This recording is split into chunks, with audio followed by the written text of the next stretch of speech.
Hello बच्चों, चलिए आइए आज हम पढ़ने वाले हैं ब्लड ग्रुप। मेरा नाम डॉक्टर अविनाश सिंघल है। आज हम क्या पढ़ेंगे? Blood group. हमारे ब्लड ग्रुप चार टाइप के होते हैं, A blood group, B, A B और ओ। ये ब्लड ग्रुप कैसे डिसाइड होता है, कैसे हमारा ब्लड ग्रुप इन चार ब्लड ग्रुप में आएगा, एंड हमारा ब्लड ग्रुप में जो पॉजिटिव होता है, नेगेटिव होता है, ये ब्लड ग्रुप हम कैसे पता लगाएं हमारा पॉजिटिव है नेगेटिव है। इसी चीज को लेके आज हम अपना लेक्चर लेने वाले हैं, इसी को कंटिन्यू करके हम पढ़ेंगे। तो आइए स्टार्ट करते हैं। पहली बात, मैं इसमें नीट 11 12th भी कवर करूंगा, मतलब मैं आपको ब्लड ग्रुप की पूरी मास्टरी करा के छोड़ूंगा इस वीडियो में। तो आइए स्टार्ट करते हैं। हाँ जी, तो हमारा ब्लड ग्रुप होता है, हमारे ब्लड ग्रुप में मतलब आर्टरी, हमारी आर्टरी जो हमारा ऑक्सीजनेटेड ब्लड लेके जाती है, उस ऑक्सीजन ब्लड के अंदर हमारे आरबीसीज होते हैं, रेड ब्लड सेल्स, उन्हें हम एरिथ्रोसाइट कहते हैं। उन आरबीसी के ऊपर एक पर्टिकुलर क्या होता है, शुगर पॉलीमर होता है। ये शुगर पॉलीमर को ही एंटीजन कहते हैं। जैसा शुगर पॉलीमर होगा, जो एंटीजन होगा, वैसे ही हमारा ब्लड ग्रुप होगा। अगर मेरे पास ए शुगर पॉलीमर या ए एंटीजन है तो मेरा ब्लड ग्रुप भी ए होगा। बी एंटीजन है तो बी होगा। अगर दोनों है, ए भी अपना बी भी अपना, करण भी अपना अर्जुन भी अपना, तो ए बी दोनों होंगे हमारे, यानी कि हमारा ब्लड ग्रुप ए बी हो जाएगा। और कोई ना हो, है ना, जीरो जीरो यानी कि ओ। आइए पढ़ते हैं, इसी को समझते हैं। ठीक है, इसी को समझते हैं। तो हमारा blood group, this is our blood group. तो हमारा ब्लड ग्रुप क्या है? अगर मेरा ब्लड ग्रुप ए है, ठीक है, अगर मेरा ब्लड ग्रुप है तो मेरे पर एंटीजन कौन सा होगा? अगर मेरा ब्लड ग्रुप है तो मेरे पर ए एंटीजन होगा। ठीक है, इफ मेरा ब्लड ग्रुप बी है, अगर मेरा ब्लड ग्रुप बी है तो मेरा ब्लड ग्रुप भी, मेरे पर एंटीजन कौन सा होगा? बी होगा। जैसा ब्लड ग्रुप वैसा ही एंटीजन, या कह लो जैसा एंटीजन वैसा ही ब्लड ग्रुप। ठीक है, और अगर ए बी ब्लड ग्रुप है तो वही ए बी अपना है, बी भी अपना है, ए भी होगा बी भी होगा, दोनों होगा। तो इस बहुत अच्छा एग्जांपल है कोडोमिनेंस का। अगर आप 12th में पढ़ रहे हो, 12th में 5th चैप्टर में कोडोमिनेंस आता है। कोडोमिनेंस मतलब जिसमें दोनों एक्सप्रेस करते हैं, ए भी एक्सप्रेस करेगा, बी भी एक्सप्रेस करेगा। जब दोनों एक्सप्रेस करके काम करेंगे या शो करेंगे, उसे कहते हैं कोडोमिनेंस। तो is the best example of codominance. आगे बढ़ते हैं। ओ ब्लड ग्रुप का मतलब क्या है? हमारे पास क्या होता है, ब्लड ग्रुप नहीं होता हमारे पास। ओ ब्लड ग्रुप का मतलब हमारे पास कोई एंटीजन ही नहीं है, यानी कि जीरो ब्लड ग्रुप। इफ मेरे पास कोई एंटीजन कोई मेरा होगा ही नहीं, तो मेरा ब्लड ग्रुप कैसे डिसाइड करो? तो उसे हमने रख दिया ओ यानी कि जीरो। ठीक है, तो यहां पे कोई भी हमारा एंटीजन नहीं होगा, हमारा क्या होगा? निल होगा। क्या होगा? निल होगा। ठीक है, समझ में आया? बहुत इजी सा है। आगे बढ़ते हैं। एंटीबॉडीज, क्या पढ़ रहे हैं? एंटीबॉडीज। देखो क्या होता है, अब हम कई मुझसे क्वेश्चन पूछते हैं, सर हम किसको डोनेट कर सकते हैं ब्लड? मेरा ए ब्लड ग्रुप है, क्या मैं बी को दे सकता हूँ? या बी है तो मुझे दे सकता है? मेरे फादर मेरे मदर को दे सकते हैं, उनका ब्लड ग्रुप ये है। बहुत सारे क्वेश्चन आते हैं, तो आज इन सब क्वेश्चन को हम डील करेंगे। सारे क्वेश्चन का आंसर हम यहीं पे करके जाएंगे। तो देखो क्या होता है, अगर मेरा ब्लड ग्रुप ए है तो मैं दूसरे के खिलाफ एंटीबॉडी बनाऊंगा, अपने तो खिलाफ नहीं बनाऊंगा। अगर मेरा ए ब्लड ग्रुप है तो मैं दूसरे के खिलाफ यानी बी के खिलाफ एंटीबॉडी बनाऊंगा। अगर मेरा बी ब्लड ग्रुप होता तो मैं किसके खिलाफ? बी के खिलाफ एंटीबॉडी बनाता। तो सिंपल सा लॉजिक है, ए ब्लड ग्रुप है तो ए के खिलाफ बनाऊंगा, ए ब्लड ग्रुप है तो बी के खिलाफ बनाऊंगा, बी ब्लड ग्रुप है तो ए के खिलाफ बनाऊंगा। और मेरा दोनों ब्लड ग्रुप है, मतलब मेरा ए बी दोनों है, ए बी ब्लड ग्रुप है, तो ए बी अपना, बी भी अपना और ए बी भी अपना, और ओ तो है ही सबका। ओ का भी लॉजिक बताता हूं। तो आओ सिंपल पढ़ते हैं। देखो ए ब्लड ग्रुप है तो मैंने एंटीबॉडी किसके खिलाफ बनाई? एंटीबॉडी मैंने खिलाई ए बी के खिलाफ। ठीक है, अगर मेरा ए ब्लड ग्रुप है तो बी के खिलाफ बनाऊंगा। ठीक है, और बी होगा तो मैं ए के खिलाफ बनाऊंगा। अगर ए बी हुआ तो ए भी अपना बी भी अपना, किसी के खिलाफ एंटीबॉडी बनाऊं क्यों? जब ए भी अपना है बी भी अपना है तो मैं किसी के खिलाफ एंटीबॉडी नहीं बनाऊंगा, तो मैं जीरो होगा, मेरे पास कोई एंटीबॉडी नहीं है, दैट इज निल। ठीक है, दैट इज निल। ठीक है, अब क्या है, हमारे पास कोई एंटीजन है नहीं, कोई भी एंटीजन नहीं है, तो निल एंटीजन यानी कोई एंटीजन नहीं है। तो जब मेरे पास कोई एंटीजन नहीं है, ना ए अपना है ना बी अपना, तो ओ क्या होगा? दोनों के खिलाफ एंटीबॉडी बनाएगा। तो देखो दोनों के खिलाफ उसने एंटीबॉडी बनाई, एंटीबॉडी ए भी है और एंटीबॉडी बी भी है। समझे? तो सिंपल सा लॉजिक है, मेरे पास एंटीजन ए है, मगर मेरा ब्लड ग्रुप ए है तो मैं बी के खिलाफ एंटीबॉडी बनाऊंगा। बी एंटीजन है तो मैं ए के खिलाफ एंटीबॉडी बनाऊंगा।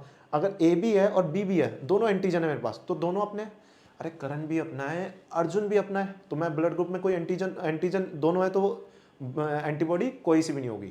अगर मेरे दोनों अपने हैं, ए भी अपना बी भी अपना, तो एंटीबॉडी कोई नहीं होगी। अरे दोनों अपने क्यों मारेंगे हम उसे? ठीक है, निल, ये निल का मतलब मेरे पास कोई एंटीजन नहीं है। ना करण अपना ना अर्जुन अपना, मैं दोनों को मारूंगा, आएंगे दोनों के पेट में चाकू, ठीक है। तो हमारा क्या है, ना ए अपना ना बी अपना। अगर मेरा ओ ब्लड ग्रुप, मेरा खुद वैसे ओ ही ब्लड ग्रुप है, ओ पॉजिटिव, तो ऑब्वियसली मेरे पास कोई एंटीजन नहीं है।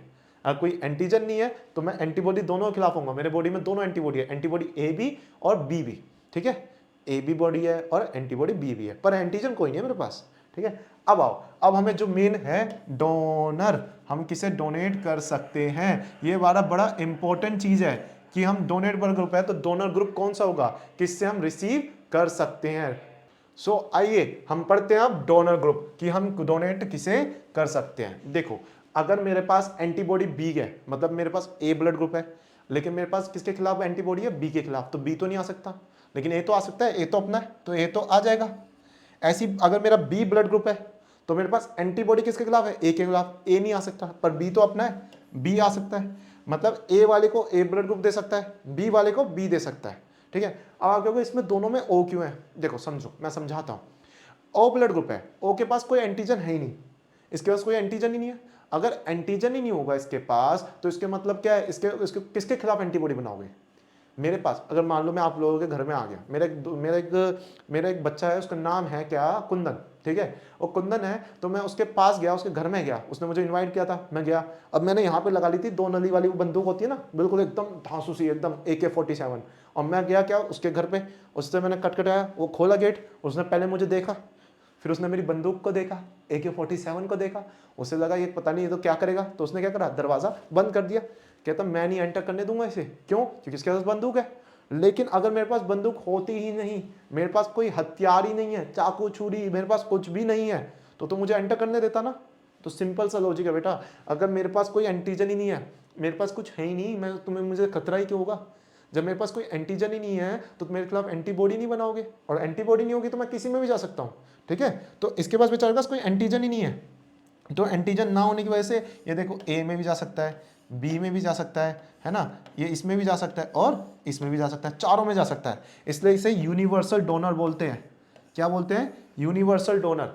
मतलब कि जैसे मेरा ओ ब्लड ग्रुप है, मैं हर किसी को डोनेट दे सकता हूँ, ए को भी दे सकता हूँ, बी को भी दे सकता हूँ, ए बी को दे सकता हूँ, और वो तो है ही अपना, तो वो तो सबको दे सकता हूँ। तो सिंपल सा लॉजिक है, हमारा जो भी ये ब्लड ग्रुप है हम वो सबको दे सकता है वो वाला, क्योंकि उसके पास एंटीजन नहीं है। अगर एंटीजन नहीं होगा तो मेरे खिलाफ कोई एंटीबॉडी नहीं बनाएगा ना, तो सिंपल सा सबको दे सकता है। अब इसी को लॉजिक को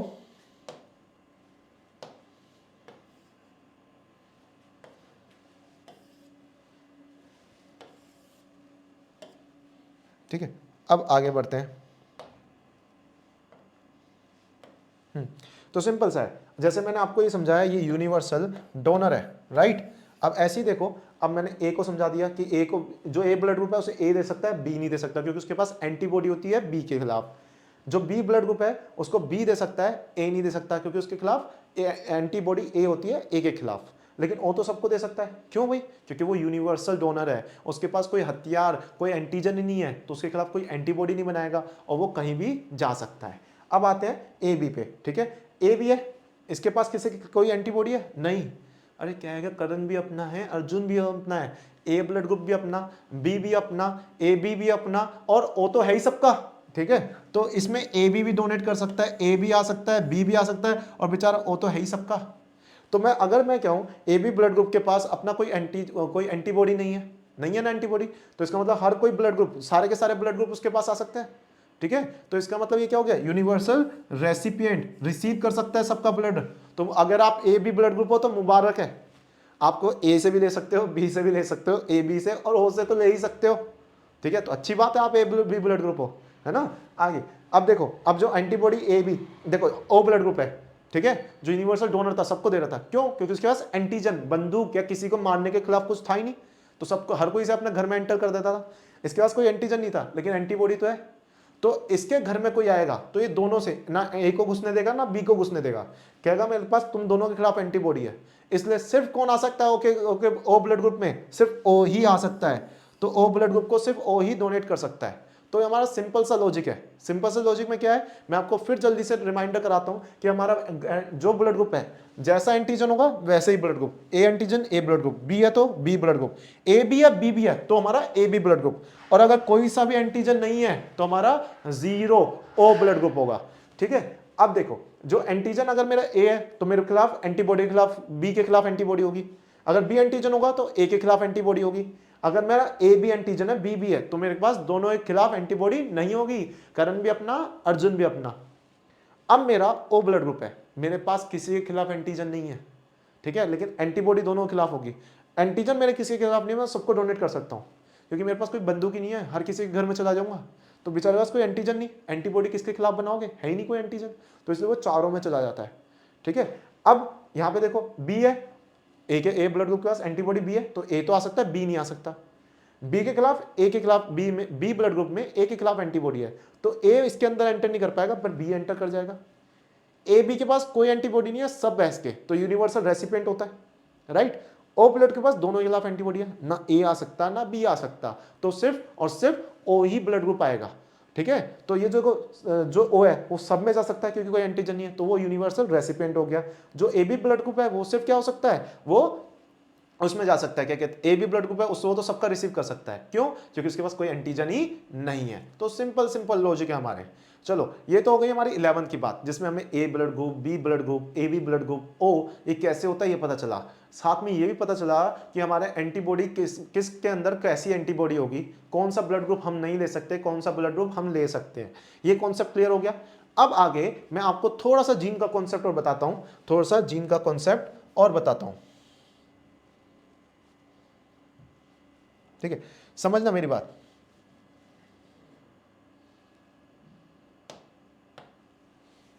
समझना मेरी बात ध्यान से, ठीक है। जीन का कॉन्सेप्ट बताने के लिए मैं आपको पहले एक बार बता दूं, ये देखो, ये हमारी आर्टरी है, क्या है हमारी, है आर्टरी है, जिसमें ऑक्सीजन ब्लड जा रहा है। कौन सा ब्लड जा रहा है, ऑक्सीनेटेड, ठीक है, ऑक्सीनेटेड ब्लड हमारा जा रहा है, ठीक है। और इसी के अंदर कौन है, हमारे आरबीसी, आरबीसी मतलब इराइथ्रोसाइट भी बह रहे होंगे, बिल्कुल ठीक, आरबीसी भी जा रहे होंगे। और इसी आरबी साइड के ऊपर ना क्या होता है, एक ना शुगर पॉलीमर होता है, क्या होता है, एक शुगर पॉलीमर होता है। ये शुगर पॉलीमर वही एंटीजन ए वाला और बी वाला, मैंने आपको बताया था यही एंटीजन है, ए ब्लड ग्रुप और बी एंटीजन। अब ये ए कैसे आएगा और बी कैसे आएगा, ये कौन डिसाइड करेगा कि हमारे ब्लड ग्रुप पे जो ए ब्लड ग्रुप या ए एंटीजन आया तो ए ही क्यों आया और बी क्यों आया। इसको कंट्रोल कौन करती है, हमारे पास एक होती है जीन आई, कौन सी होती है, एक जीन आई होती है। हमारे डीएनए में क्या होती है, एक जीन होती है आई, इसके 3 एलील्स होती हैं, यानी 3 टाइप्स होते हैं। एक होता है आई ए, एक होता है आई बी, एक होता है स्मॉल आई, ठीक है। अगर मेरे पास आई है तो मेरे पास कौन सा एंटीजन होगा, ए, मतलब ए शुगर पॉलीमर होगा। अगर मेरे पास बी आई बी है तो मेरे पास बी ब्लड ग्रुप होगा, और 0 है तो कोई सा भी नहीं होगा, ठीक है, सिंपल सा, मेरे पास कोई नहीं होगा अगर स्मॉल आई है, अगर आई बी होगा तो बी होगा, आई ए होगा तो ए होगा, ठीक है। और हमारी ये स्मॉल आई है ना, ये बेटा रिसेसिव होती है, क्या होती है, रिसेसिव होती है। ये अपने आप को जब भी शो करेगी जब ये अकेली होगी, है ना, कुछ होता है ना रिसेसिव होते हैं, पापा जैसे आप लोग हो, अगर पापा मम्मी होते तो आप शो नहीं कर पाते अपने आप को, शरारत नहीं कर पाते, ठीक है। तो स्मॉल आई क्या है, रिसेसिव है, जबकि आई ए आई बी दोनों क्या है, डोमिनेंट, ये एक्सप्रेस करेंगे अपने आप को, है ना, कुछ ये दोनों अपने आप को एक्सप्रेस करेंगे। चलो, और एक और चीज आपको इससे पहले आगे करूं, आपको थोड़ा सा ये समझ में आना चाहिए कि हमारा जो ब्लड ग्रुप होता है उसमें, या हमारे जो अंदर डीएनए है उसमें हमारे पास 2 एलील होती है हर कैरेक्टर की, ठीक है। मैं मानता हूं ये 3 है, तो इसलिए एग्जांपल है मल्टीपल एलील्स का, लेकिन हम ह्यूमंस के अंदर, हम ह्यूमन डिप्लॉइड होते हैं, तो हमारे पास हर कैरेक्टर की, चाहे कोई सा भी कैरेक्टर हो, उसकी 2 जीन होगी, तो उससे अलग अलग कॉम्बिनेशन बन सकता है। मैं अभी बना के भी दिखाऊंगा, 6 कॉम्बिनेशन बनते हैं, उन्हें 6 जीनोटाइप बनेंगे, जिसके 4 फिनोटाइप यानी 4 ब्लड ग्रुप आएंगे। लेकिन उससे पहले मैं आगे बढ़ूं, मैं आपको एक आइडिया दे देता हूं कि देखो आई ए और स्मॉल आई आया, तो बेटा याद रखना कि जो आई ए है, कैपिटल आई है, ये डोमिनेंट होता है किसके ऊपर, स्मॉल आई रिसेसिव है, तो इसमें ए ही आएगा, ठीक है। और अगर मैं आई बी और स्मॉल आई लूंगा तो बी ही आएगा, क्योंकि बेटा आई ए और आई बी दोनों क्या होते हैं, डोमिनेंट होते हैं, ठीक है। और अगर स्मॉल आई आया, सिर्फ जब ही केस में, मैंने कहा ना रिसेसिव जब ही शो करती है अपने आप को जब उसका अकेली हो, यानी सिर्फ वही हो, तो स्मॉल आई दोनों रिसेसिव है, तो ये कोई शुगर पॉलीमर नहीं बनाएगी। और जब हमारे अंदर कोई शुगर पॉलीमर, कोई एंटीजन नहीं होता है, तो हमारा ब्लड ग्रुप ओ होता है, क्या होता है, ओ होता है। तो सिंपल सा वही मैंने लॉजिक लगाया, ठीक है। उम्मीद करता हूं ये समझ में आ गया होगा। चलो फिर आगे बढ़ते हैं।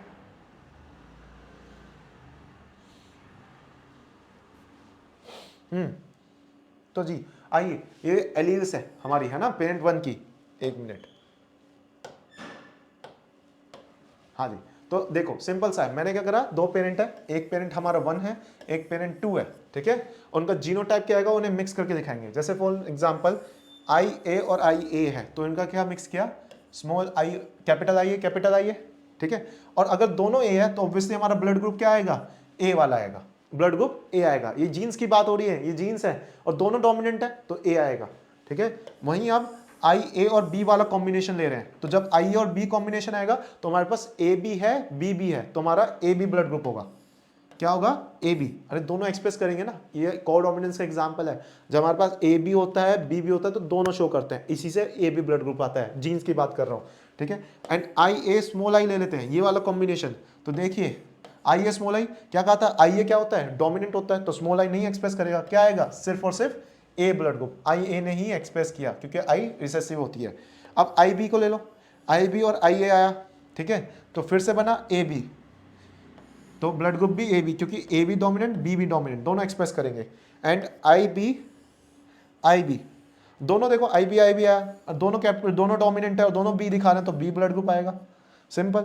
अब आई बी और स्मॉल आई आया, ठीक है। तो आई बी, अब आपको पता है क्या होता है, जो आई बी होती है ना वो डोमिनेंट होती है स्मॉल आई पे, तो बी एक्सप्रेस करेगी और बी आ जाएगा। लास्ट वाला क्या होता है, स्मॉल आई, ठीक है। जब स्मॉल आई आएगा तो ये तो दोनों रिसेसिव है, और रिसेसिव अपने आप को शो करती है जब कोई नहीं होता, और सच्चीमुच कोई नहीं है, तो कौन सा ब्लड ग्रुप होगा, ओ ब्लड ग्रुप होगा, बिल्कुल ठीक, ठीक है, ओ ब्लड ग्रुप। अगर क्वेश्चन आया, नीट में एक क्वेश्चन आया था, हाउ मेनी जीनोटाइप्स, कितने जीनोटाइप्स होते हैं हमारे पास ब्लड ग्रुप के, मतलब कितने कॉम्बिनेशन बन सकते हैं हमारे जीन के। सर आप गिनोगे 1 2 3 4 5 6 7, आप आंसर लगाएगा 6 7, लेकिन वहीं पे आप गलत हो जाओगे।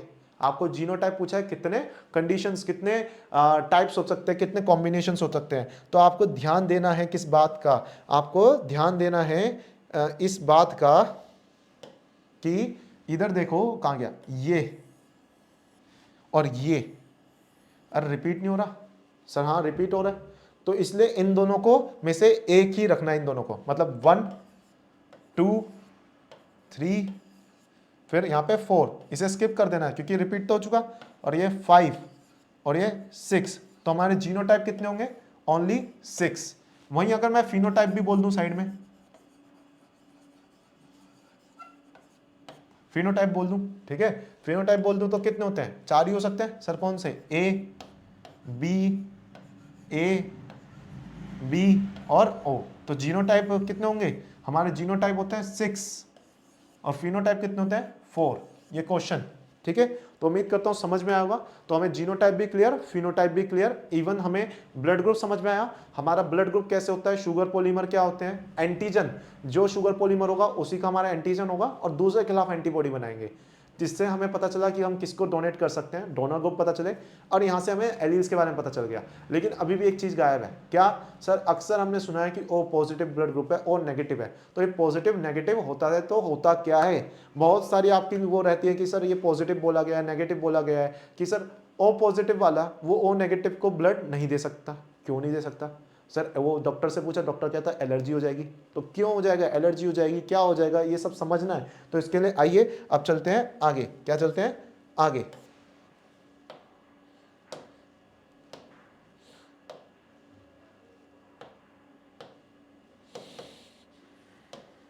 चलिए, तो आर एच ग्रुपिंग क्या कहते हैं इस बेटा, इसे आर एच ग्रुपिंग। क्या होता, कहानी सुनाता हूं। एक बार ना एक बंदर को पकड़ा गया है ना, बंदर था ऐसे पकड़ लिया, उसे कहा, उसका नाम था रीसस मंकी। क्या नाम था, रीसस मंकी। और जब साइंटिस्टों ने उस रीसस मंकी के उसके आरबीसी निकाले और चेक किए, रेड ब्लड सेल इराइथोसाइट जब चेक किए, तो उनके ऊपर उन्हें एक अलग से टाइप का प्रोटीन मिला, एक अलग प्रोटीन मिला। उन्होंने उसे कहा ये आर एच फैक्टर है। क्या बोला, आर एच फैक्टर है। देखो मैंने कहा रीसस मंकी है, ठीक है, उसके ये कौन है, उसकी आर्टरी है, उसके आर्टरी पे आरबीसी के ऊपर क्या मिला, एक अलग से फैक्टर मिला, एक प्लाज्मा मेम्ब्रेन के ऊपर, जिसने उसने कहा रीसस प्रोटीन। क्या बोल दिया, रीसस प्रोटीन। बाद में इसी रीसस प्रोटीन को रीसस फैक्टर के नाम से जाना गया। इसे ही हम आरएच फैक्टर और आरएच ग्रुपिंग, या आप कह लो आपकी वर्ड में पॉजिटिव और नेगेटिव कहते हैं। लेकिन क्वेश्चन ये है, पॉजिटिव नेगेटिव तो चलो मैं अब बता ही रहा हूं, रीसस मंकी कौन सा होता है, कभी देखा है, बोलो बोलो, कभी रीसस मंकी देखा है किसी ने, हाँ जी, कभी देखा है किसी ने रीसस मंकी, बोलो, नहीं देखा? किसने देखा? चलो अपने मन से सोचो, किसने देखा है? नहीं देखा? पक्का आपने देखा है? सर कहाँ? सर हमने कहाँ देखा? लैब में होता होगा। नहीं देखा? अरे भारत की कई सारी जगहों पे मिलता है, कई सारी जगहों पे मिलता है। देखो ये रहा, आपको ही देख रहा है, ठीक है? ये इसका नाम है रामू और इसकी ये क्या कहते हैं, हमारे इसकी बीवी है गीता, ठीक है? तो ध्यान रखना, ये आपने रोज देखे हैं, आपके घरों के ऊपर भी आते हैं। यही है रीसस मंकी, कोई अलग मंकी नहीं होता, यही रीसस मंकी होता है, ठीक है? चलिए वापिस चलते हैं अपने रास्ते में। आइए तो अच्छा, ये नहीं, अभी ये दूर है। हाँ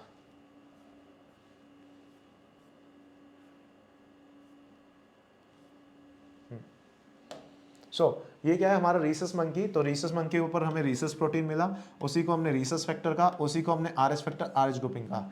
अब समझना है पॉजिटिव नेगेटिव के लिए, इसलिए आपको पहले आगे पढ़ना पड़ेगा। देखो अब जब हमें मंकी में मिल गया तो हम सोचेंगे क्यों ना हम ह्यूमन में देख लें, ह्यूमन में भी तो कुछ होगा। तो बिल्कुल ऐसे ही सोचा और फिर हमने ह्यूमन के अंदर चेक किया, तो हमने जब पाया तो 80% ह्यूमन के अंदर, यानी 80% ह्यूमन के अंदर ये आरएच फैक्टर था और 20 के पास नहीं था। जिनके पास था उन्हें क्या दिया? पॉजिटिव, और जिनके पास नहीं था उन्हें क्या दिया? नेगेटिव। तो जिसके पास है पॉजिटिव, जिनके पास नहीं नेगेटिव, तो दोनों को ऐसे अलग अलग किया। तो देखो लिखा हुआ है इन ह्यूमन अबाउट 80% के पास क्या था? आरएच फैक्टर था, तो उसे बोल दिया पॉजिटिव, ठीक है? 20% के पास नहीं था तो उसे कह दिया नेगेटिव। तो सिंपल सा सॉल्यूशन है, सिंपल सी चीज़ें हैं। अगर मेरा ओ ब्लड ग्रुप है और मेरे पास आरएच फैक्टर है तो मैं बन जाऊंगा ओ पॉजिटिव, ठीक है? क्या बन जाऊंगा? O positive. अगर मेरा ओ ब्लड ग्रुप है लेकिन मेरे पास आरएच फैक्टर नहीं है तो मैं क्या बन जाऊंगा? O negative. तो सिंपल सा सॉल्यूशन है, ठीक है? अगर मान लो आपका ब्लड ग्रुप क्या है, मैं मान लेता हूँ ए ब्लड ग्रुप है आपका, ठीक है? और आपके पास आरएच फैक्टर है, तो बताओ क्या होगा? सर ए पॉजिटिव। अब मान लो आपका ब्लड ग्रुप बी है लेकिन आपके पास आरएच फैक्टर नहीं है, तो क्या हो जाएगा? B negative. तो सिंपल सा सॉल्यूशन है, सिंपल को फॉलो करना है, ठीक है? तो आपको आज पता चल गया ए पॉजिटिव ए नेगेटिव। बट हम अब नीट वालों के पास भी जाएंगे। नीट वाले कई सारे बच्चे आते हैं या फिर 12th 11th वाले भी आते हैं, कहते हैं सर हमें एक चीज़ नहीं समझ में आई। मैं कहा टेंशन नहीं लेने का, सब है। अविनाश सर कॉन्सेप्ट बनाते हैं, ठीक है? रटवाते नहीं है, क्लियर करवाएंगे, बिल्कुल कॉन्सेप्ट निकाल के देंगे, ठीक है? जैसे एक सबसे बड़ा नीट में भी क्वेश्चन आता है या तुम्हारे 11th में आता है, इराइथ्रोब्लास्टोसिस फिटालिस क्या होता है सर, है ना? एक फैक्टर होता है, एक चीज होती है, क्या होता है उसमें, तो आओ पढ़ते हैं। एक क्लासिकल केस है जिसमें एक फीमेल है जो RH नेगेटिव होती है, एक मेल है जो RH पॉजिटिव होता है, ठीक है? फीमेल है RH नेगेटिव होती है, मेल RH पॉजिटिव है। अब उसका जो बेबी आएगा पॉजिटिव नेगेटिव होने की वजह से, अगर फीमेल नेगेटिव है और फादर पॉजिटिव तो बेबी क्या आता है? पॉजिटिव, ठीक है? तो बेबी क्या आया? पॉजिटिव आया, ओके? अब बेबी आया पॉजिटिव, ओके? अब देखो क्या होता है, जब हमारी डिलीवरी होने वाली होती है ना, तो डिलीवरी के टाइम पे जब बेबी बाहर निकल रहा होता है, प्लेसेंटा कट होनी है, डिलीवरी होनी है, तो बेबी का और मदर का ब्लड आपस में मिक्स हो जाता है। जब प्लेसेंटा कटने वाली होती है, डिलीवरी होने वाली होती है, तो मदर का और बेबी का ब्लड मिक्सअप हो जाता है। इस मिक्सअप के कारण क्या होता है कि देखो समझो, ये पॉजिटिव ब्लड जाएगा नेगेटिव के अंदर, पॉजिटिव का ब्लड किसमें गया? नेगेटिव के अंदर। देखो अगर मैं क्या हूं? नेगेटिव, मेरे पास कुछ नहीं है, मेरे पास नहीं है, मैं लूटा पीटा पड़ा हूं, ठीक है? मेरे पास नेगेटिव, मेरे पास आरएच फैक्टर नहीं है। अगर कहीं से पॉजिटिव वाला मेरे अंदर आएगा, है ना, कोई पॉजिटिव फैक्टर आ गया, मेरे पास तो नहीं था, अचानक से कोई आएगा, मेरी बॉडी समझेगी ये तो कोई बाहर से हमारा आ गया है, वो सोचेगी ये पैथोजन, ये बैक्टीरिया, कोई कीट है, नाशक है ना, मतलब उसे नाश करना सोचेगी। वो सोचेगी, इम्यून सिस्टम सोचेगा क्यों ना मैं उसे मार दूं, एंटीबॉडी बना दो, और होगा भी यही। तो वो एंटीबॉडी बनाएगा इस आरएच के खिलाफ। क्या बनाएगा? RH antibody, okay? तो ये आरएच एंटीबॉडी बनाएगा, बिल्कुल होगा। मदर के अंदर आरएच एंटीबॉडी बन गई, और कहते हैं जो चीज आप खुद से मेहनत करके बनाओगे, अगर मैंने आरएच एंटीबॉडी खुद से मेहनत करके, मैं एग्जाम खुद से मेहनत देके जाता हूं तो मुझे जिंदगी भर याद रहता है, राइट? अगर वो चीटिंग करके दोगे तो 3 घंटे में बात कुछ नहीं रहता है ना, जैसे ही निकले बाहर पेपर सब कुछ गायब। तो लेकिन इस बार तो उसने क्या कहा, जैसे ही मदर के अंदर ब्लड गया, मदर के अंदर पॉजिटिव ब्लड गया, मदर का इम्यून सिस्टम एकदम एक्टिव हुआ, उसने आरएच एंटीबॉडी बनाई, और इस पॉजिटिव को जाके क्या कर दिया? इस पॉजिटिव को जाके इसने क्या कर दिया? किल कर दिया कि पॉजिटिव ब्लड गया। लेकिन पॉजिटिव तो मर गया, पॉजिटिव ब्लड को तो न्यूट्रलाइज हो गया, बट उसके अंदर जो RH एंटी वो तो हमेशा कल रह गई।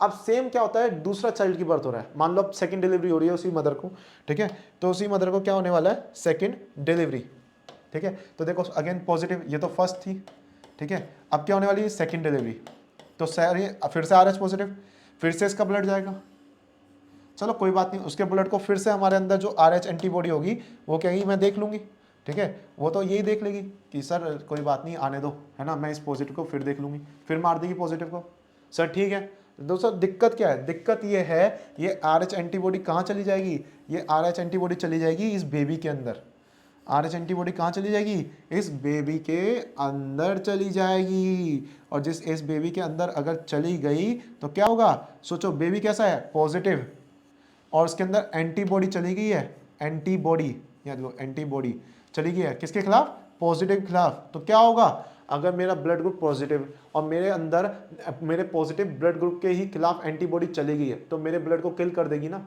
मेरा पॉजिटिव ब्लड ग्रुप, और अंदर पॉजिटिव के खिलाफ ही एंटीबॉडी डालोगे तो मेरा तो पॉजिटिव ब्लड ग्रुप क्या होगा, धीरे धीरे मरने लगेगा, बिल्कुल ऐसे होगा। तो पॉजिटिव ब्लड ग्रुप क्या होगा, RBC होंगे, जो पॉजिटिव ब्लड है उसकी डेथ होने लग जाएगी। अब सोचो एक प्यारा सा बच्चा जो भी पैदा हुआ है ना, जस्ट अभी बर्थ हुआ है, उसके अंदर एंटीबॉडी डाल दोगे, इतने से RBC है उसमें, और तुमने उसे किल करने के RBC डाल दी, उस बेचारे को RBC खून की कमी हो जाएगी, और खून की कमी को क्या कहते हैं, एनीमिया, क्या कहते हैं, एनीमिया। देखो क्या हो जाएगा, एनीमिया हो जाएगा, और एनीमिया के साथ गिफ्ट में आता है जॉन्डिस, तो जॉन्डिस और फ्री मिलेगा। जब एनीमिया हो जाएगा, खून की कमी हो जाएगी, जॉन्डिस हो जाएगा, तो फीटस बेचारा क्या हो जाएगा, डेड हो जाएगा, मर जाएगा। जो फीटस का डेड हो जाना, मर जाना, उसकी डेथ हो जाना, इसे कहते हैं इराइथ्रो, इराइथ्रो यानी कि RBC, ठीक है, RBC का ब्लास्टोसिस, ब्लास्ट हो जाएंगे, देखो ना इन्हें क्या कर दिया, एंटीबॉडी उसे किल कर देगी, मार देगी, तो इराइथ्रो RBC ब्लास्ट हो गए, ठीक है। फिटालिस, फिटल मतलब फीटस की डेथ हो जाएगी, फिटालिस मतलब फीटस की डेथ हो जाएगी। कभी भी बायो में कुछ प्रोनाउंस ना करना है या फिर किसी का मीनिंग ना है तो उसे डिवाइड कर लो, वही डिवाइड करना सिखा रहा हूँ। इराइथ्रो मतलब RBC, ब्लास्टोसिस मतलब ब्लास्ट होना, ब्लास्ट, ठीक है। और फीटस को कहते हैं जो बेबी पैदा हुआ उसे फीटस कहते हैं। लिस मतलब डेड हो जाना, डेथ हो जाना, तो इराइथ्रोब्लास्टोसिस फिटालिस, ठीक है।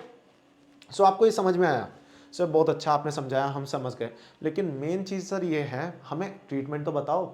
अगर ऐसा होगा ट्रीटमेंट बताओ ना, आपने ये बता दिया बीमारी क्या है, मर्ज क्या है, लेकिन उसकी दवा तो बताओ सर, ट्रीट कैसे करें। मैं कहा बहुत सिंपल सा है, ठीक है। अगर आपने चैप्टर क्लास 12 पढ़ा है, क्लास 12 में चैप्टर 8 में समझाया जाता है कि हमारे पास कई सारी एक्टिव इम्यूनिटी, पैसिव इम्यूनिटी होती है, ठीक है। मैं सिंपल और आसान लैंग्वेज में समझाता हूँ, जिसने 12th भी नहीं करी वो भी समझ जाएगा, तो मैं उसके लिए समझाता हूँ।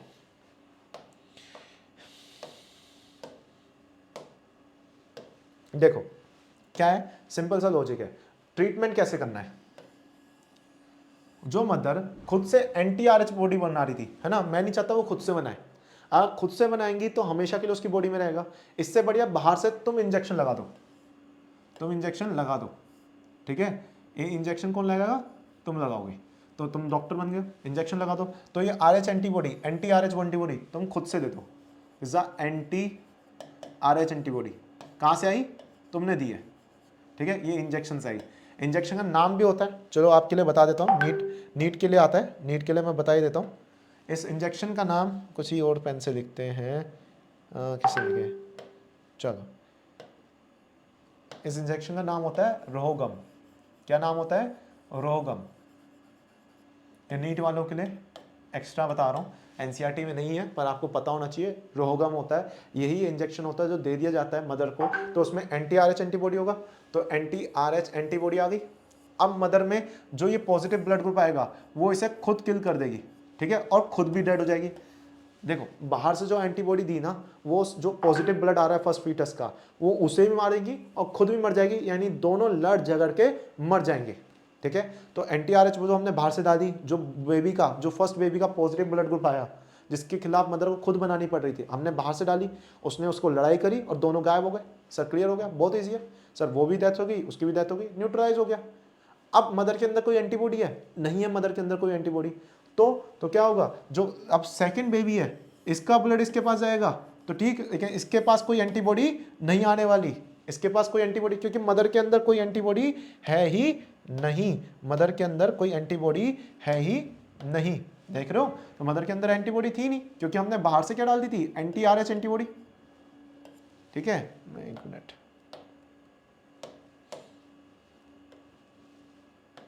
तो मदर ने खुद से डाल दी थी एंटी RH एंटीबॉडी, सॉरी हमने बाहर से डाल दी थी, रोगम से, इंजेक्शन से। तो मदर ने कुछ बनाई नहीं, जो आया पॉजिटिव ब्लड ग्रुप, वो पॉजिटिव ब्लड ग्रुप दोनों आपस में लड़ झगड़ के, चलो दोनों आपस में लड़ झगड़ के गायब हो गए। ठीक है, दोनों आपस में लड़ झगड़ के, एंटी RH एंटीबॉडी थी। ठीक है, ये भी क्या हुआ, ये भी मर गई और ये भी मर गई। तो दूसरा बेबी का जब ब्लड ग्रुप आएगा तो इसके पास कोई एंटीबॉडी होगी ही नहीं, तो ब्लड बेबी में जाएगा नहीं। तो ट्रीटमेंट क्या है, give anti RH antibody to the mother immediately after the delivery of the first child. तो डिलीवरी हो रही हो उसी टाइम पे एक इंजेक्शन लो रोगम का और मदर में लगा दो। ठीक है, उसे एंटीबॉडी खुद चली जाएगी मदर को, तो उसे कोई भी अपना खुद से नहीं बनानी पड़ेगी। जो एंटीबॉडी डाली है वो खुद से लड़ेगी और उसकी डेथ हो जाएगी, मतलब वो एंटीबॉडी पॉजिटिव ब्लड होगा और वो एंटीबॉडी दोनों एक दूसरे को लड़ झगड़ के खत्म कर देगी और मदर को के अंदर कोई एंटीबॉडी नहीं बचेगी। तो सेकंड बेबी आराम से डिलीवर हो जाएगा। ठीक है, फर्स्ट बेबी आराम से डिलीवर हो जाएगा। अब दिक्कत आती है, सेकंड भी सब डिलीवर हो गया आराम से, लेकिन सेकंड भी तो वही कर सकता है जो फर्स्ट कर रहा था। जैसे फर्स्ट ने पहले इसके अंदर डाला था ब्लड ग्रुप और मदर के अंदर बना था, तो हमने पहले में तो लगा दी एंटीबॉडी, जिससे दूसरा बेबी डिलीवर आराम से हो जाएगा। लेकिन दूसरा बेबी तो ये रिफ्लेक्स कर सकता है जो पहले फर्स्ट बेबी कर रहा था। तो आपको जब तक डिलीवरी करानी है, जितनी प्रेगनेंसी चाहिए, तो आपको उससे पहले हर प्रेगनेंसी पे एक इंजेक्शन रोगम का देना होगा, तभी डिलीवरी अगली वाली एक्सपेक्टेड होगी, नहीं तो प्रॉब्लम हो सकती है।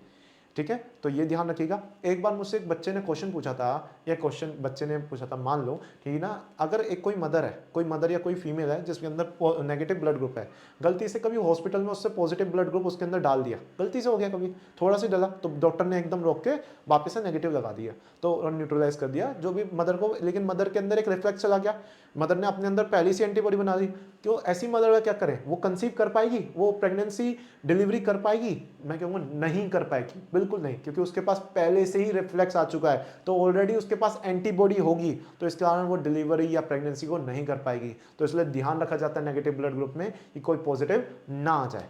ठीक है, तो ये कॉन्सेप्ट क्लियर हो गया होगा। अब भी बच्चों को एक वो रहता है कि सर अगर मेरे पास ये मान लो आपने तो एक क्लासिकल केस दे दिया जिसमें पॉजिटिव, जिसमें तो आप कह रहे हो कि पॉजिटिव, ये नेगेटिव है मदर और ये पॉजिटिव है मेल और बेबी पॉजिटिव आ रहा है, और कुछ और होता, मैं कहा चलो कुछ और कर लेते हैं। मान लो फीमेल क्या है, नेगेटिव, मेल भी नेगेटिव, तो बेबी भी नेगेटिव होता, तो दिक्कत नहीं आती। ठीक है, दूसरा क्या होता, कि मान लो फीमेल पॉजिटिव है, मेल भी पॉजिटिव, तो बेबी पॉजिटिव आता है, तो फिर कोई दिक्कत नहीं आती। ठीक है, तीसरा अगर मान लो क्या होता, तीसरा ये ले लेते हैं, मेल को पॉजिटिव था ना, नेगेटिव कर देते हैं, मेल नेगेटिव, मम्मी क्या होती, पॉजिटिव होती, तो बेबी कैसा था, पॉजिटिव आता, तो मदर को इसको कोई दिक्कत होती, सबका सेम होता ना, तो इनमें से किसी को दिक्कत नहीं होती।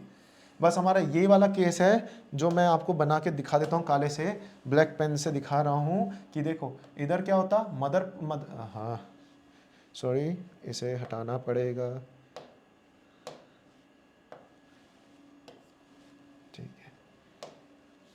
अगर मदर नेगेटिव होती और फादर पॉजिटिव होते और ब्लड आया पॉजिटिव, सिर्फ इसी केस में दोनों करना है, और यहाँ पे इरेथ्रोब्लास्टोसिस फीटालिस होगा, सिर्फ इसी केस में दिक्कत आएगी क्योंकि मदर और फेटस का ब्लड ग्रुप डिफरेंट है, बाकी किसी में डिफरेंट नहीं है। तो मेरे ख्याल से समझ में आया होगा, क्वेश्चन समझ में आया होगा क्या आ सकते हैं क्या नहीं आ सकते। ठीक है,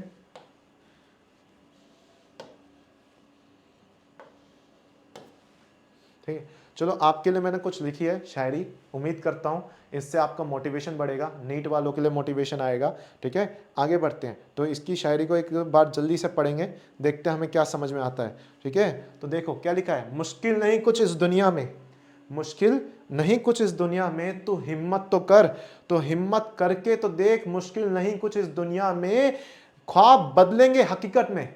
ख्वाब, जो तेरे ख्वाब है, नीट करना है, मुझे करना है नीट, अचीव करना है, तेरे ख्वाब बदलेंगे हकीकत में, तुम मेहनत तो करके देख। अगर तुम मेहनत करोगे पक्का है तुम्हारे ख्वाब पूरे होंगे, तुम्हें मेहनत करनी है। अपने आप को इतना काबिल बनाओ, इतना अगर काबिल बनाओ कि आगे जाके नीट में अरे तुम डॉक्टर बन सकते हो, तुम्हारे पास डॉक्टर बनने का टाइम है, करो, मेहनत करो। डॉक्टर बनने का तुम्हारे पास जुनून होना चाहिए। अगर तुम मेहनत करोगे तुम अचीव कर सकते हो, बस तुम्हें मेहनत करनी है। एक बार लग के लग जाओ, जब भी लगे हौसला टूट रहा है तो याद रखना, हौसला उड़ान किसकी होती है? जिनके हौसले बुलंद होते हैं। उड़ान किसकी होती है? जिसके हौसले बुलंद होते हैं। तो ऑल द बेस्ट बच्चों, आज के लिए यही रोकते हैं, अगली क्लास में मिलेंगे। Good bye.